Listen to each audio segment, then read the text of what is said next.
Friends, अगर आप UP TET के लिए बुक लेना चाहते हैं तो चक्षु पब्लिकेशन की नवीनतम पाठ्यक्रम पर आधारित सभी बुक्स अवेलेबल है।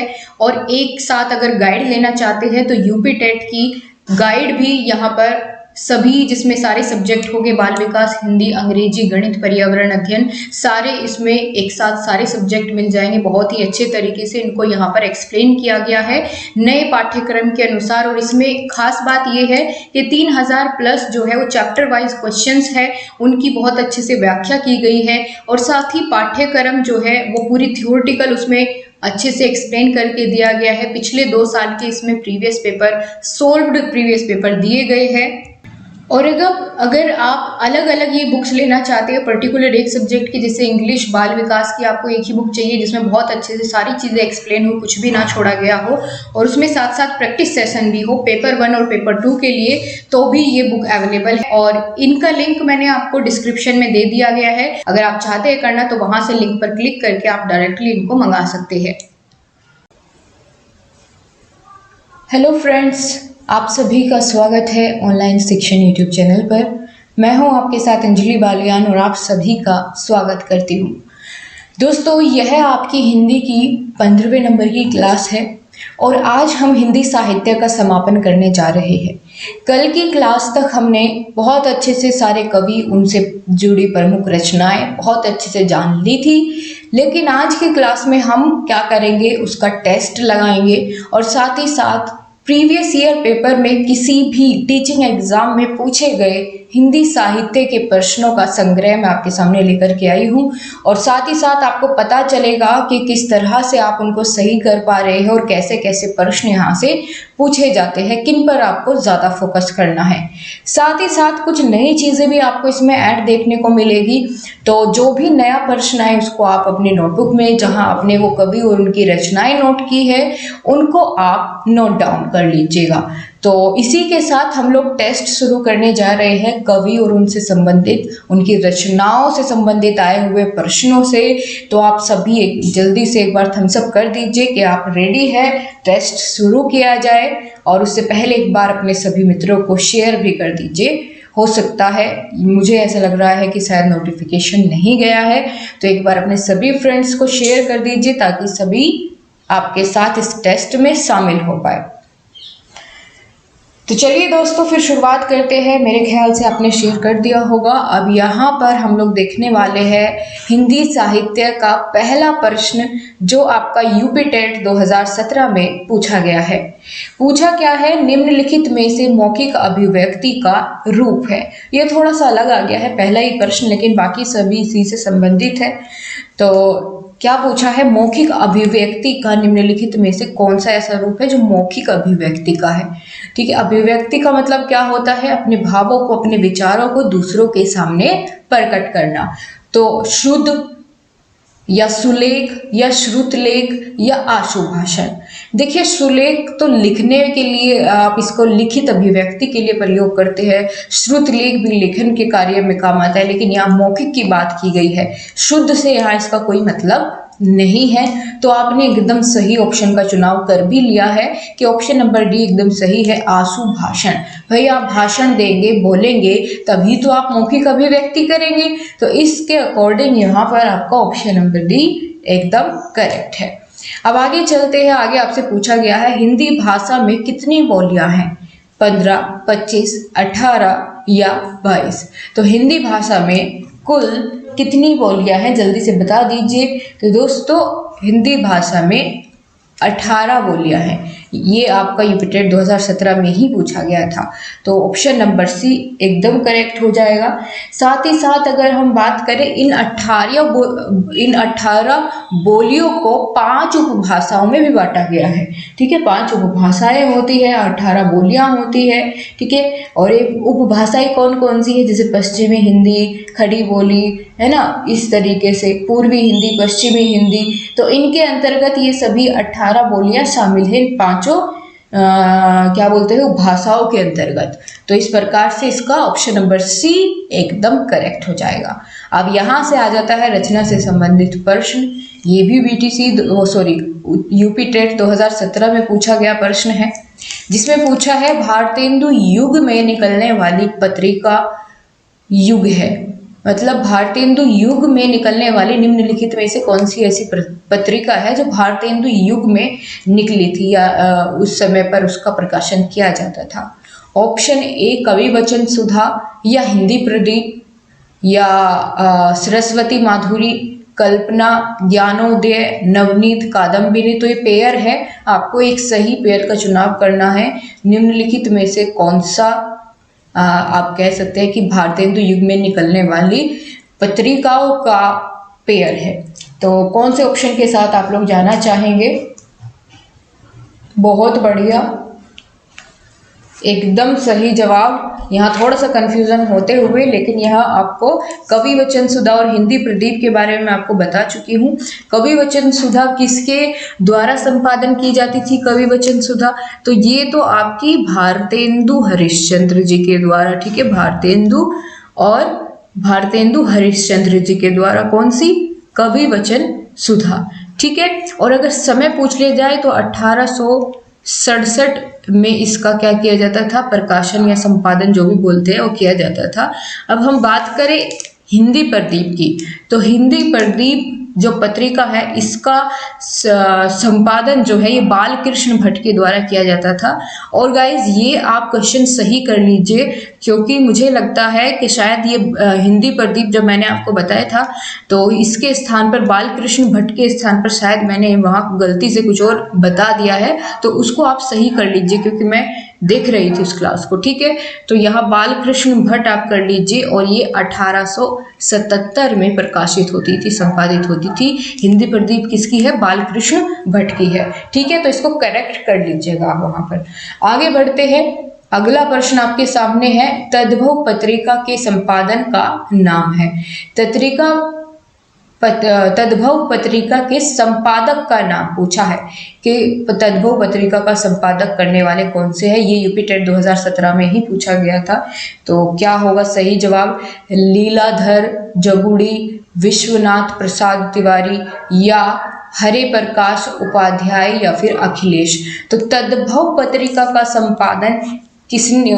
संपादक का नाम क्या है? अखिलेश है, ठीक है, अखिलेश, तद्भव, अखिलेश। आगे चलते हैं, ये फिर से यूपी टेट 2017 में तो भर भर के क्वेश्चन यहाँ से पूछे गए थे, आप देख सकते हैं अभी तक 2017 वाले ही चल रहे हैं। तो 12 बरस लो कुकर जीवे अरु 13 लो जिए सियार, यह पंक्ति किसकी है? ठीक है, क्या है पंक्तियां? 12 बरस लो कुकर जीवे अरु 13 लो जिए सियार। तो ये पंक्ति बतानी है, ये पंक्ति किसकी है? ये बहुत फेमस पंक्तियां हैं, और ये शायद मैंने आपको लिखवाई भी थी कि 12 बरस लो कुकर जीवे, ये पंक्तियां किसकी है। अगर नहीं भी लिखवाई है तो अब आप बता दीजिए एक बार, उसके बाद अपने नोट्स में इसको शामिल ज़रूर आप कर ले। तो 5वें प्रश्न का आप सही जवाब क्या देना चाहेंगे? तो यहाँ एकदम सही जवाब होगा option number D, Jagnik. Jagnik की पंक्तियां हैं ये, और किसमें लिखी थी इन्होंने ये पंक्तियां?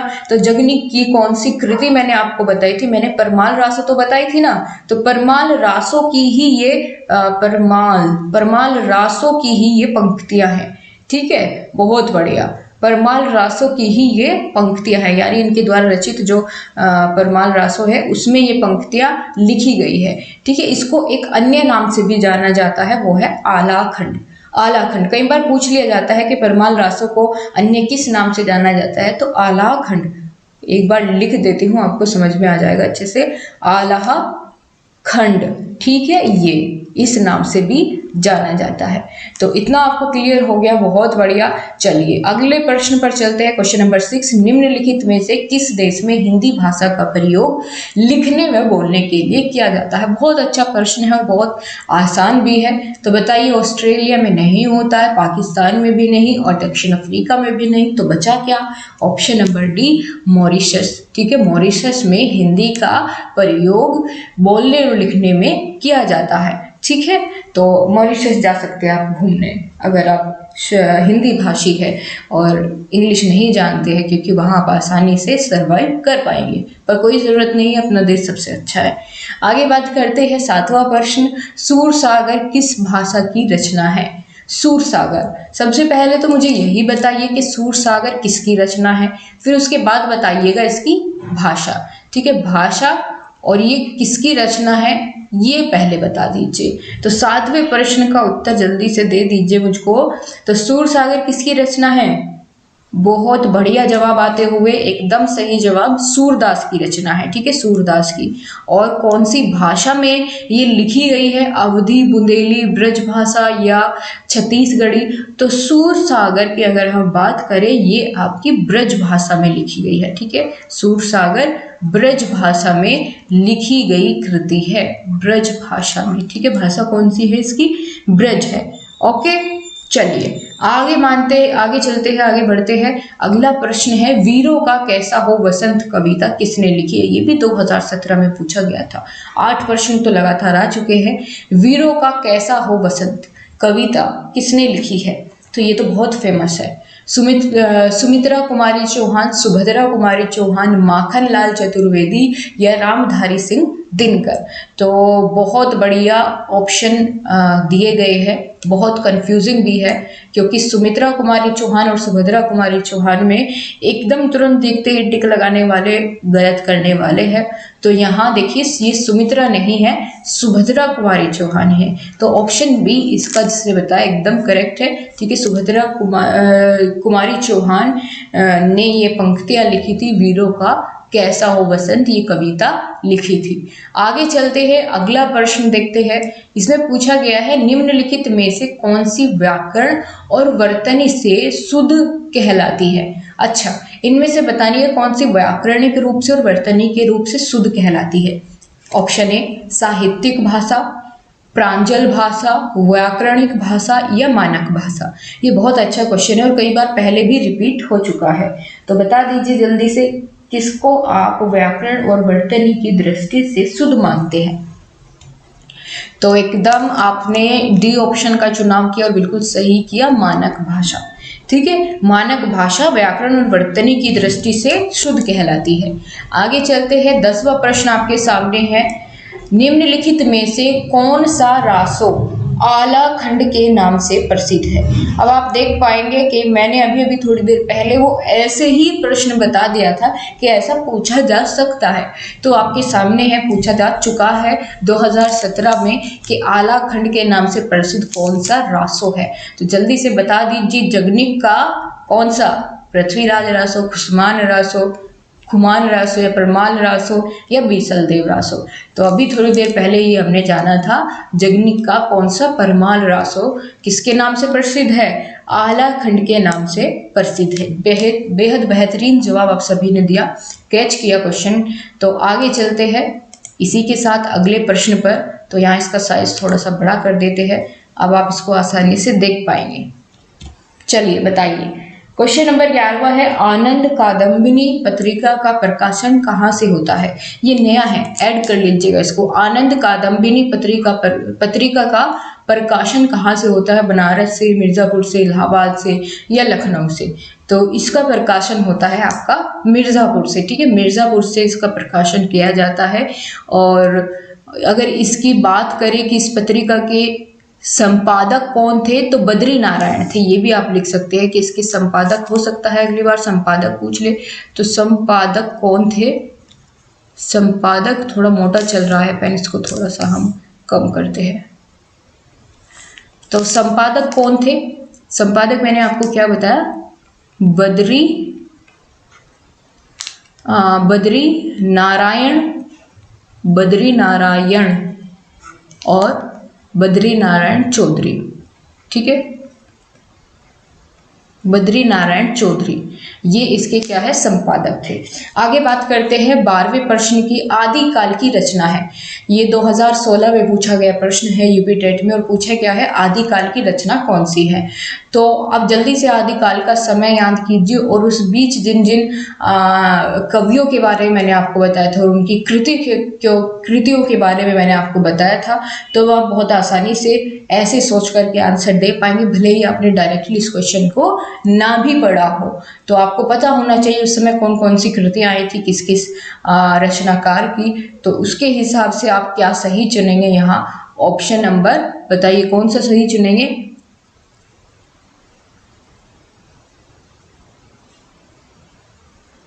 बहुत बढ़िया, ऑप्शन नंबर डी एकदम सही है, खुस्मान रासो। खुस्मान रासो ये आपकी आदिकाल की रचना है। और इसके रचनाकार की अगर बात करें तो दलपति विजय इसके रचनाकार है, दलपति, ठीक है, दलपति। और बाकी सभी की बात करें तो ये आधुनिक काल के हैं, ठीक है, बाकी सभी आधुनिक काल के हैं। तो चलिए आगे बढ़ते हैं 13वें प्रश्न पर। राष्ट्रवादी कवि रामधारी सिंह दिनकर को उर्वशी के लिए ज्ञानपीठ पुरस्कार किस वर्ष प्रदान किया गया? देखिए ज्ञानपीठ पुरस्कार किस वर्ष दिया गया इनकी कृति के लिए, ये भी बहुत फेमस क्वेश्चन है, पूछा जाता है। तो जल्दी से आंसर कर दीजिए अभी, क्या होगा इसका सही जवाब? 1971, 72, 73 या 74? तो रामधारी सिंह दिनकर को उर्वशी के लिए कब मिला था? 1972 में मिला था, ठीक है, ऑप्शन बी बिल्कुल सही है। और अच्छा, चिदम्बरा के लिए चिदम्बरा किसकी रचना है? पहले तो मुझे ये बताइए, चिदम्बरा किसकी रचना है? इसको भी ज्ञानपीठ पुरस्कार मिला था। चिदम्बरा को ज्ञानपीठ पुरस्कार मिला था, किसकी रचना है? 1968 में मिला था, इनको पहला मिला था, ठीक है, 1968 में। और इसकी रचनाकार कौन है? जल्दी से बता दीजिए एक बार। सुमित्रा नंदन, ठीक है, सुमित्रा नंदन बिल्कुल सही, सुमित्रा नंदन पंत। बहुत अच्छा जवाब दिया आपने, 2 क्वेश्चन साथ साथ कवर। इस बार ये पूछी गई है, क्या पता नेक्स्ट टाइम आपका चिदम्बरा पूछ ली जाए। तो चिदम्बरा को 1968 में, कब? 1968 में। और क्या मिला था? ज्ञानपीठ पुरस्कार मिला था। किसकी रचना है? सुमित्रा नंदन पंत की रचना है। आगे चलते हैं, अगला प्रश्न है, काहेरी नलनी तू कुम्हलानी तेरे ही नाली सरोवर पानी पंक्ति में रचनाकार कौन है? इस पंक्ति के रचनाकार पूछे गए हैं। तो 14th क्वेश्चन का आंसर करिए। ये कबीर की पंक्तियां हैं, ठीक है, कबीर की ये पंक्तियां है, कबीर से संबंधित है। और कबीर कौन से काल के कवि थे? भक्ति काल के कवि थे, निर्गुण मार्ग के, है ना, निर्गुण मार्ग के और भक्ति काल के ये कवि माने जाते हैं। कौन? कबीरदास, ठीक है, कबीर एकदम सही जवाब। 14वें प्रश्न का ऑप्शन नंबर सी बहुत अच्छा है, ठीक है। और कबीर की प्रसिद्ध रचना की बात करें तो कौन सी है? बीजक है, ठीक है, बीजक, बहुत अच्छे। चलिए आगे बढ़ते हैं अगले प्रश्न की ओर, जिसमें आपका आचार्य रामचंद्र शुक्ल का निबंध संग्रह पूछा गया है। आचार्य रामचंद्र शुक्ल का निबंध संग्रह है कौन सा? माटी का फूल, चिंतामणि, क्षण बोले कण मुस्काए या आलोक पर? तो आचार्य रामचंद्र शुक्ल का पूछा है। तो ये तो मैंने आपको ट्रिक से भी याद करवाया था, कैसे कि अगर आप चिंता में रहेंगे तो कैसे हो जाएंगे? शुक्ल पड़ जाएंगे, काले हो जाएंगे, ठीक है। तो इसका यही प्रश्न क्या हो जाएगा? एकदम सही हो जाएगा, करेक्ट है। क्लियर हुआ ये? और गाइस कल या शायद उससे पहली कक्षा में जब हमने आपको बताया था कि आचार्य रामचंद्र शुक्ल ने हिंदी साहित्य के समय का विभाजन किस प्रकार किया, तो वहाँ मैंने जब आचार्य रामचंद्र शुक्ल के बारे में बताया तो रचना बताई थी कि उनकी चिंतामणि है, ये उनका निबंध है, ठीक है। और इसी के साथ साथ, इस निबंध के साथ साथ वहाँ पर एक सरदार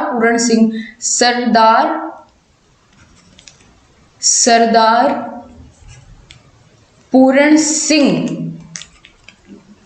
की एक जो निबंध है, जिसको मैंने आचरण की सभ्यता बताया था, आचरण की सभ्यता, ठीक है, इसको करेक्ट करिए। आचरण की सभ्यता जो है ये सरदार पूरण सिंह से संबंधित है, ना कि रामचंद्र शुक्ल की। तो उसके लिए यहाँ पर आप जल्दी से इसको करेक्ट करिए अपना, ठीक है, गलत नहीं होना चाहिए। तो ये आचरण की सभ्यता ये किसका निबंध है? ये निबंध है सरदार पूरण सिंह का। और रामचंद्र शुक्ल का निबंध चिंतामणि, ठीक है। अब कोई कंफ्यूजन इसमें नहीं होगा। आगे चलते हैं, अगला प्रश्न है क्वेश्चन नंबर 16। आदिकाल में पहेलियां लिखने वाले कवि कौन थे? जगनिक, खुसरो, सरहपा या गोरखनाथ? एक तो ये समझ लीजिए कि आदिकाल से संबंधित कौन से है, ऐसे पहचान हो जाएगी कुछ तो। और बाकी जो बची, आपने बहुत सारी पहेलियां सुनी होगी अमीर खुसरो की, है ना, तो ये बुक्स के लास्ट में दी हुई होती थी। तो ये आपका ऑप्शन नंबर बी 16वें प्रश्न का एकदम सही है, ठीक है। आगे चलते हैं, अगला प्रश्न है अंधेर नगरी के लेखक कौन है? अंधेर नगरी ये किसकी रचना है, इसके लेखक कौन है? तो 17वें प्रश्न का आंसर कीजिए। प्रताप नारायण मिश्र, हरि कृष्ण प्रेमी या भारतेंदु हरिश्चंद्र, तो यही एकदम सही जवाब है। भारतेंदु हरिश्चंद्र ने लिखी थी अंधेर नगरी, इनकी रचना है। ठीक है, अंधेर नगरी भारतेंदु हरिश्चंद्र। आगे चलते हैं, 2015 के प्रश्न चल रहे हैं अभी आपके सामने। निम्नलिखित में से कौन सा निबंध हजारी प्रसाद द्विवेदी का नहीं है? तो बताइए कौन सा नहीं है हजारी प्रसाद द्विवेदी जी का निबंध? नहीं पूछा है, ठीक है। 3 है इनमें से और 1 नहीं है, तो कौन से वाला नहीं है वो आपको बताना है। अशोक के फूल, ये इनका निबंध है। कुटज, ये भी इनके द्वारा रचित है। विचार प्रवाह, ये भी, और व्रत और विकास, ये इनसे संबंधित नहीं है। ठीक है, बिल्कुल ये इनकी रचना नहीं है, बाकी सभी इनकी रचनाएं हैं। आगे चलते हैं, परमाल रासो किसके द्वारा रचित है? अब आप देख पाएंगे परमाल रासो कितना इंपॉर्टेंट है। 2015 में भी क्वेश्चन आया और 17 में 2 बार प्रश्न पूछ लिया गया, थोड़ा घुमा फिरा के। तो आप देख सकते हैं यही क्वेश्चन 3 बार तो रिपीट हो चुका है और लगातार। ठीक है, अब आप मुझे बताइए अब जल्दी से कि क्या होगा इसका सही जवाब। परमाल रासो किसके द्वारा रचित है? नल सिंह, नरपति नाहले और चंद्रप्रदाई या जगनिक? तो जगनिक एकदम सही है, ऑप्शन नंबर डी। आगे चलते हैं, दुल्हन गवाहू मंगलाचार हमारे घर आए राजा राम भरता, ये किसकी पंक्तियां है? तो मंगलाचार, इस वर्ड से आप लोग इसको याद रखेंगे, मंगलाचार जिस पंक्ति में आए, क्योंकि पूरी तो आपको याद करने की आवश्यकता नहीं है, थोड़ा सा कीवर्ड्स उसमें से निकाल लिया करिए। तो मंगलाचार किससे संबंधित है? अगर इसकी हम बात करें तो ये कबीरदास जी से संबंधित है। ठीक है, कबीरदास। क्लियर? क्वेश्चन नंबर 20 का ऑप्शन नंबर बी एकदम सही है, संत कबीरदास जी से संबंधित है, इनके पद से ली गई ये पंक्तियां हैं। आगे बढ़ते हैं, हिंदी प्रदीप पत्रिका का संपादन किसने किया? तो ये क्वेश्चन आ गया है घूम फिर के आपके सामने, आपका 2017 में भी पूछा गया था और 2015 में भी, यूपी टेट में ही सेम क्वेश्चन। बताइए हिंदी प्रदीप पत्रिका का संपादन किया किसने? बद्रीनाथ चौधरी या बालकृष्ण भट्ट या भारतेंदु हरिश्चंद्र या प्रताप नारायण मिश्र? तो हिंदी प्रदीप का मैंने आपसे पूछा है, तो एकदम सही जवाब बालकृष्ण भट्ट, हमने अभी थोड़ी देर पहले जाना था। ठीक है, बालकृष्ण भट्ट एकदम सही हो जाएगा। और मैंने आपको सन भी बताया था कि 1800 कब, बताइए किस समय? 1877 में, है ना, 1877 बताया था।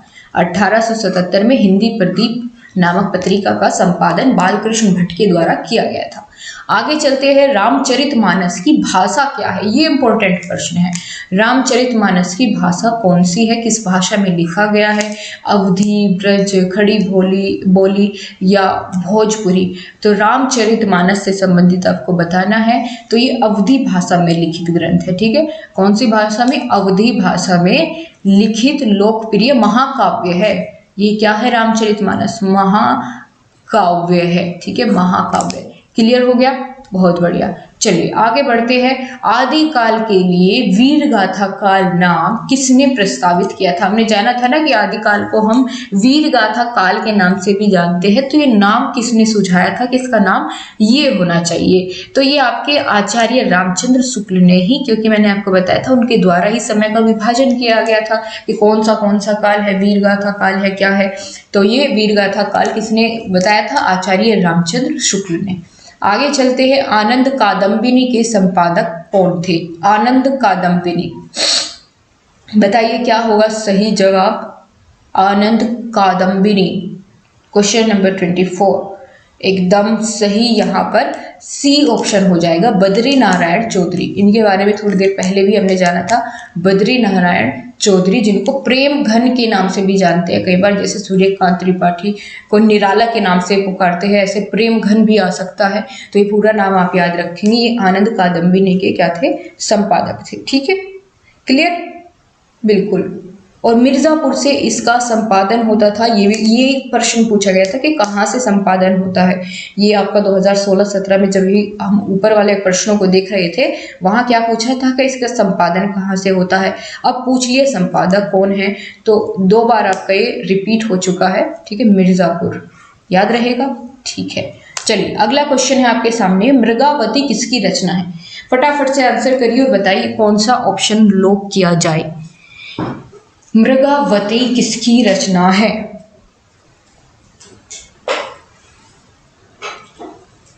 बिल्कुल सही, सही जवाब, एकदम सही जवाब ऑप्शन नंबर सी, कुतुबन। ठीक है, कुतुबन। ये मृगावती जो है ये कुतुबन की रचना है।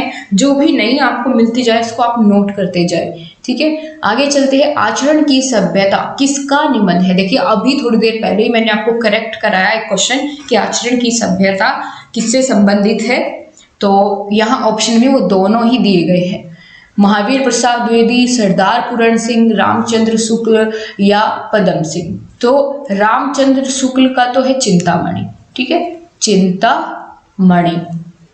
हमसे पूछा है आचरण की सभ्यता, तो ये सरदार पूरण सिंह से संबंधित है। ठीक है, ऑप्शन नंबर बी, आचरण की सभ्यता किससे संबंधित है? सरदार पूरण सिंह से संबंधित है। ठीक है, मजदूरी और प्रेम, ये भी इनके निबंध है, मजदूरी और प्रेम अगर बात करें। ठीक है, कन्यादान, सच्ची वीरता, ये सभी इनके क्या है? निबंध है।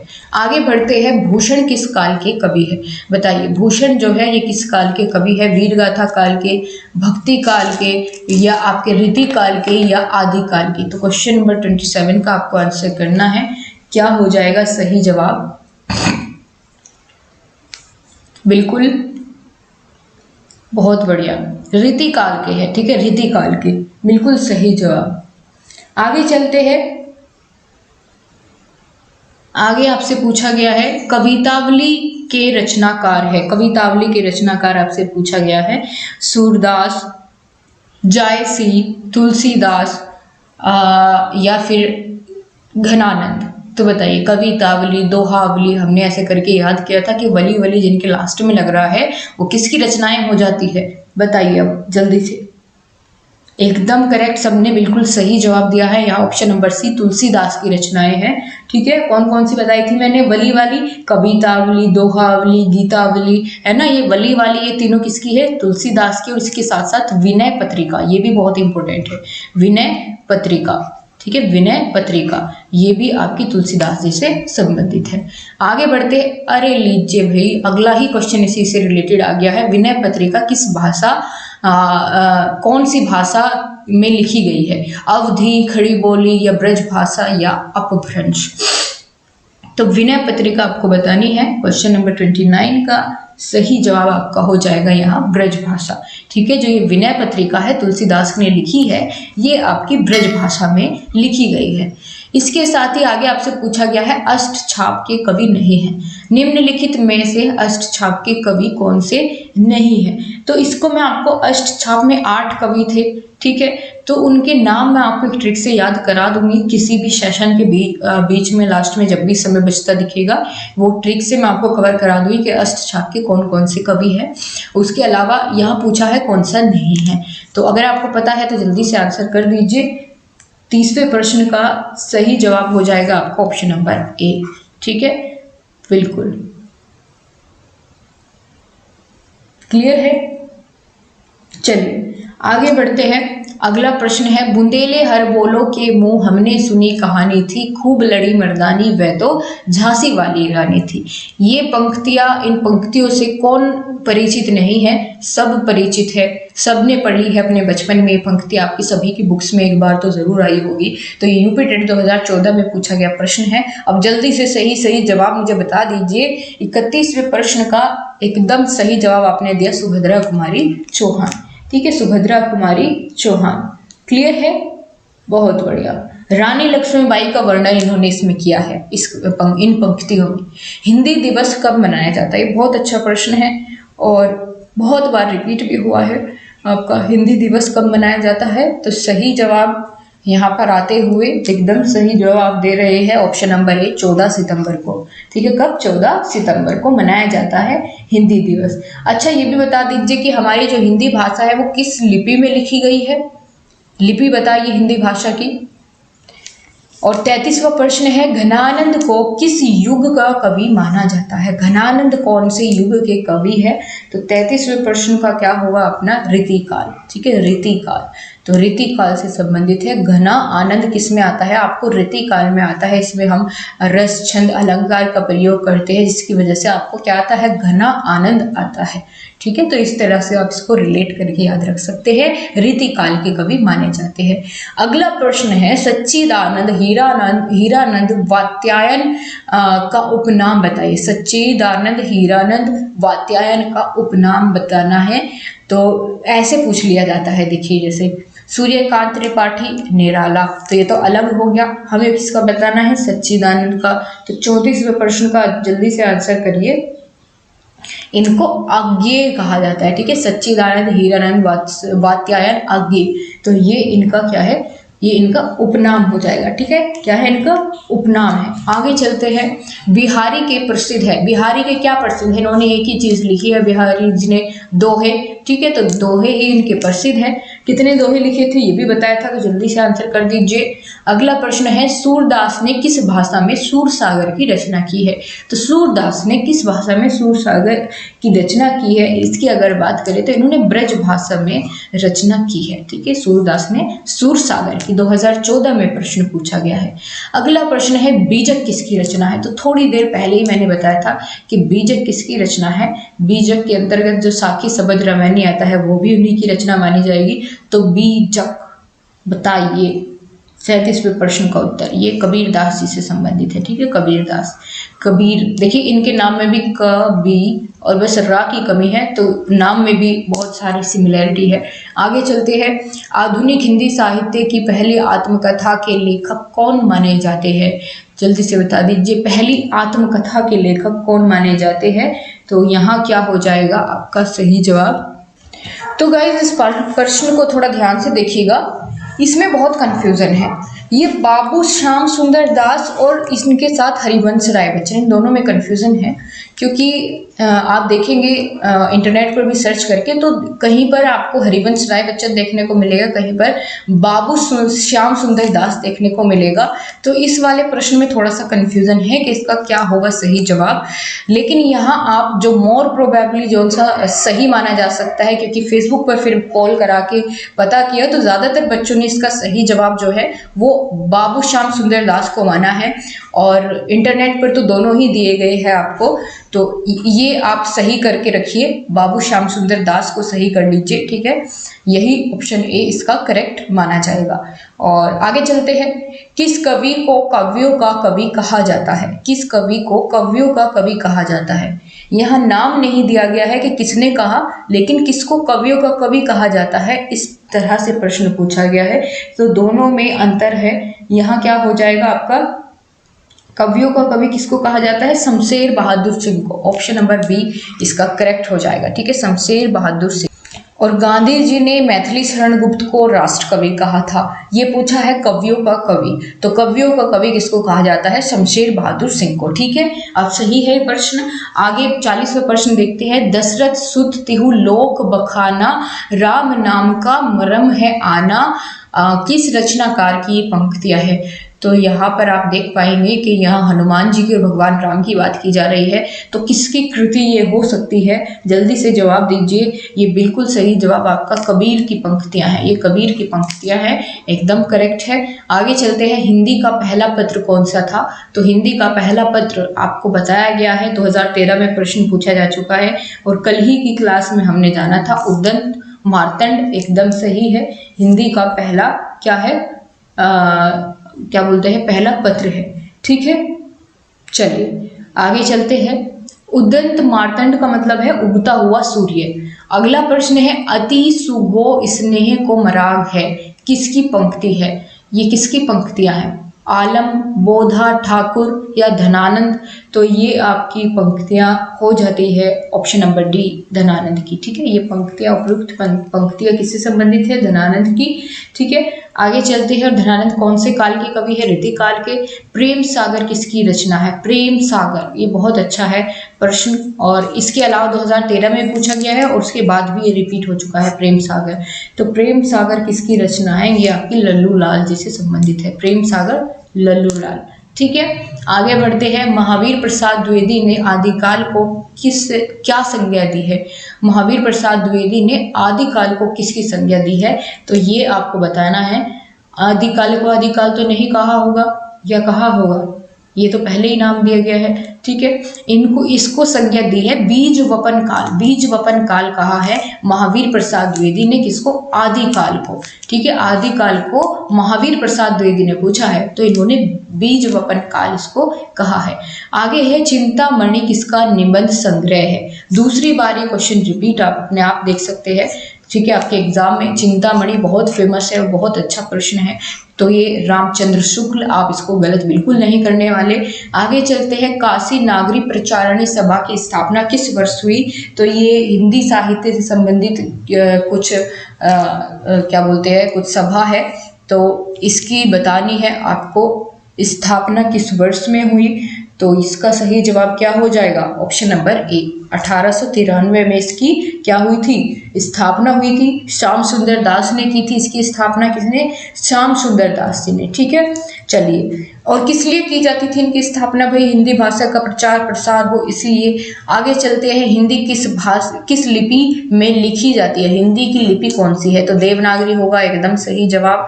आगे चलते हैं। साकेत महाकाव्य के रचयिता है, तो साकेत किससे संबंधित है? बताइए। जयशंकर प्रसाद, सुमित्रा नंदन पंत, मैथिली शरण गुप्त या नागार्जुन? फटाफट से आपका आंसर आ जाना चाहिए। आपको बताया गया है साकेत रचना है आपकी किसकी? बहुत बढ़िया, आपकी जो साकेत रचना है ये मैथिली शरण गुप्त की है। ठीक है, मैथिली शरण गुप्त की साकेत। आगे चलते हैं। हिंदी का प्रथम मौलिक उपन्यास कौन सा था? क्या पूछा है? हिंदी का प्रथम मौलिक उपन्यास ये कौन सा है? परीक्षा गुरु, आनंद मठ, गबन, तितली? तो ये भी आपने कल ही की क्लास में जाना था। हिंदी का प्रथम मौलिक उपन्यास कौन सा है? परीक्षा गुरु है। ठीक है, क्या हो जाएगा? परीक्षा गुरु हो जाएगा। ठीक है, और रचना किसने की थी? रचना किसने की थी इसकी? लाला श्रीनिवास दास ने। आगे चलते हैं। द्विवेदी युगीन रचना जय भारत के रचनाकार कौन है? जय भारत, ये आपको बताना है। जय भारत के रचनाकार कौन सा है और द्विवेदी युग के हैं, तो बता दीजिए इनमें से कौन से हैं। तो मैथिली शरण गुप्त होंगे, या महावीर प्रसाद द्विवेदी, या बाल मुकुंद गुप्त, या श्रीधर पाठक? तो इसका सही जवाब है जय भारत, मैथिली शरण गुप्त की ही रचना है। इसके अलावा आगे बढ़ते हैं। कबीर ने समाज सुधार के अंतर्गत किसका उपदेश नहीं दिया था? कबीर ने मूर्ति पूजन का विरोध किया था, जाति प्रथा का खंडन किया था, हिंदू मुस्लिम पाखंड का खंडन भी किया था, लेकिन उन्होंने स्त्री पुरुष की समानता पर बात नहीं की थी। आगे चलते हैं। ठेठ हिंदी के ठाठ किसकी रचना है? ठेठ हिंदी के ठाठ किसकी रचना है? तो ये आपको बताना है किसकी रचना है। ये पेपर में नहीं पूछा गया, ये थोड़ा सा एडिशनल है, किसी अन्य एग्जाम में पूछे गए प्रश्न है ये आपके। तो ये आपका सही जवाब हो जाएगा क्या?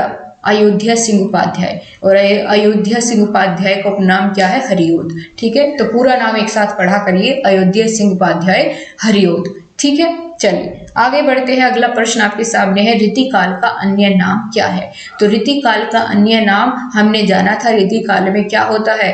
रस, छंद, अलंकार, ठीक है, श्रृंगार, इनका प्रयोग होता है। तो इसमें क्या हो जाएगा? फिर रीतिकाल का संबंध किससे हो जाएगा? आपका श्रृंगार काल से। ठीक है, बड़ा आसान है, याद रखना।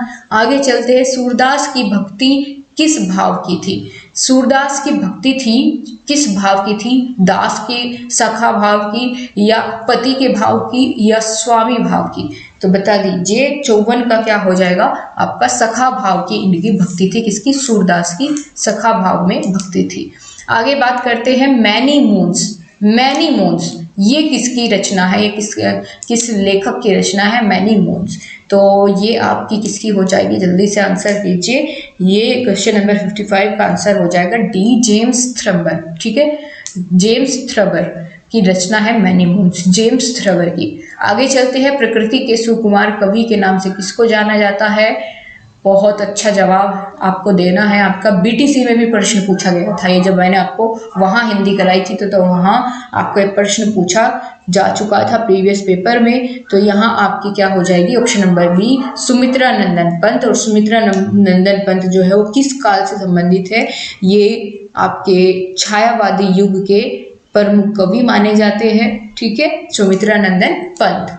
और पृथ्वी के सुकुमार कवि इनको कहा जाता है।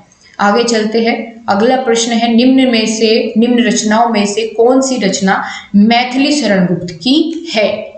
ये पूछा है कौन सी है। तो ठेले पर हिमालय, भारत भारती, तितली या कंकाल। तो बता दीजिए जल्दी कौन सी है। मैथिली शरण गुप्त की। क्या होगा सही जवाब? भारत भारती, बहुत फेमस है। भारत भारती किसकी है? मैथिली शरण गुप्त की है, याद रहेगा। ठीक है। और ठेले पर हिमालय, तितली, ठीक है, ये जो ठेले पर हिमालय है किसकी थी? ये धर्मवीर भारती की। और बाकी तितली किसकी रचना है? तितली भी बता दीजिए साथ साथ, ये भी क्योंकि फेमस है, इंपॉर्टेंट है। तो तितली और कंकाल दोनों ही ये जयशंकर प्रसाद की रचनाएं हैं। ठीक है। आगे चलते हैं। क्वेश्चन नंबर 58, सुमित्रा नंदन पंत को उनकी किस काव्य कृति के लिए ज्ञानपीठ पुरस्कार दिया गया था? किसका पूछा है? सुमित्रा नंदन पंत। और सबसे शुरुआत वाले प्रश्न में, शायद 2-3 प्रश्न बाद ही इसके बारे में मैंने आपसे जिक्र किया था कि इनको पहला ज्ञानपीठ पुरस्कार मिला था। कौन सी रचना के लिए? तो तब आपको बताया था मैंने, चिदम्बरा के लिए। ठीक है। और सन क्या था? 1968 में इनको ज्ञानपीठ पुरस्कार से सम्मानित किया गया था। आगे है, साकेत किसकी रचना है? 2 बार आपका ये प्रश्न आ चुका है। 59 का आंसर करिए। साकेत किसका है? मैथिली शरण गुप्त का है, मैथिली शरण गुप्त। आगे चलते हैं। संस्कृति के 4 अध्याय, ये आपके पेपर में पहले आ चुका है। संस्कृति के 4 अध्याय मैचिंग में आया था। किसकी प्रमुख रचना है? तो संस्कृति के 4 अध्याय सुनाते सुनाते दिन निकल गया। याद आया कुछ? हाँ, ट्रिक से याद आया। ठीक है। रामधारी सिंह दिनकर। ठीक है। आगे चलते हैं। चिदम्बरा किस लेखक की रचना है? ये फिर से थोड़ा सा घुमा के प्रश्न पूछ लिया गया है। तो अभी हमने जाना था जस्ट इससे पहले वाले प्रश्न में कि ये किसकी रचना है? सुमित्रा नंदन पंत की है। इनको ज्ञानपीठ पुरस्कार भी मिला था 1968 में। ठीक है, 1968 में है ना? हाँ, 1968 में। आगे चलते हैं। निम्नलिखित में से कौन सी रचना सुमित्रा नंदन पंत की नहीं है? ये पूछा है। तो 62 का आंसर आपको करना है। यहाँ पर आपकी अग्निगर्भ को छोड़ करके बाकी सभी, गुंजन, वीणा, पल्लव, ये सभी इनकी रचनाएं हैं। अगला प्रश्न है, निम्नलिखित में से कौन सी रचना कन्हैया लाल मिश्र की है? तो ये बताना है आपको। ये नया प्रश्न आपके लिए है। कन्हैया लाल मिश्र की रचना निम्नलिखित में से कौन सी है? तो दीप जले शंख बजे, ये इनकी रचना है। ठीक है, किसकी? कन्हैया लाल की। तो जब कन्हैया की पूजा करते हैं तो दीप जलाते हैं, शंख बजाते हैं, ऐसे इसको आप याद रख सकते हैं। 64 क्वेश्चन पूछा गया है, कबीर दास जी निम्न में से किस धारा के कवि थे? तो बातों बातों में अभी बीच में किसी प्रश्न में मैंने आपको बताया था कि कबीर दास जी कौन सी निर्गुण धारा के कवि थे। ठीक है। आगे बात करते हैं। झांसी की रानी प्रसिद्ध उपन्यास किसकी रचना है? झांसी की रानी जो उपन्यास है, ये किसकी रचना है? उपन्यास पूछा है। ठीक है, कविता नहीं है ये उपन्यास की बात की जा रही है। तो ये उपन्यास किससे संबंधित है? महाश्वेता देवी से संबंधित है। ठीक है। आगे चलते हैं। अगला प्रश्न है, रास पंचाध्यायी किस कवि की पुस्तक है? रास पंचाध्यायी ये किस कवि की पुस्तक है? ये आपको बताना है। पंचाध्यायी, ठीक है, 5 अध्याय वाली, ये किसकी पुस्तक है? तो ये आपकी रहीम की है। ठीक है। रास से याद कर लीजिए, रास रहीम, र से रहीम, र से रास, और पंचाध्यायी इन्हीं की क्या है? पुस्तक है। क्लियर हो गया आपको? बहुत अच्छे तरीके से समझ में आई सभी चीजें। ठीक है। तो ये थे आपके सारे के सारे प्रश्न। इनको एक बार फिर से आप लगाने की कोशिश करेंगे पीडीएफ से देख करके। और पीडीएफ में जैसे मान लीजिए बाकी सभी नाम दिए गए हैं, जैसे सुभद्रा कुमारी चौहान, तो इनकी अपने आप ही इनकी रचना बताने की कोशिश किया कीजिए और कौन कौन सी रचना है। ये पीडीएफ आपको टेलीग्राम ग्रुप में मिल जाएगी। टेलीग्राम ग्रुप का लिंक ऑनलाइन शिक्षण आप सर्च करेंगे टेलीग्राम पर जा करके तो भी आपको मिल जाएगा। साथ ही कमेंट बॉक्स में भी मैंने लिंक दे दिया है, वहां भी आप उस लिंक पर क्लिक करके डायरेक्टली ज्वाइन कर सकते हैं इन क्लासेस की पीडीएफ्स के लिए। ठीक है। बाकी अब हम मिलेंगे आपकी नेक्स्ट क्लास में। तब तक के लिए नमस्कार। अगर आपको क्लास पसंद आई है, मजा आया है, टेस्ट में बहुत सारी चीजें सीखने को मिली है, तो आप क्लास को लाइक और शेयर बिल्कुल करें। और चैनल पर पहली बार विजिट कर रहे हैं तो सब्सक्राइब करना आपको नहीं भूलना है। So thank you so much guys. फिर मिलेंगे, तब तक के लिए नमस्कार। जय हिंद, जय भारत।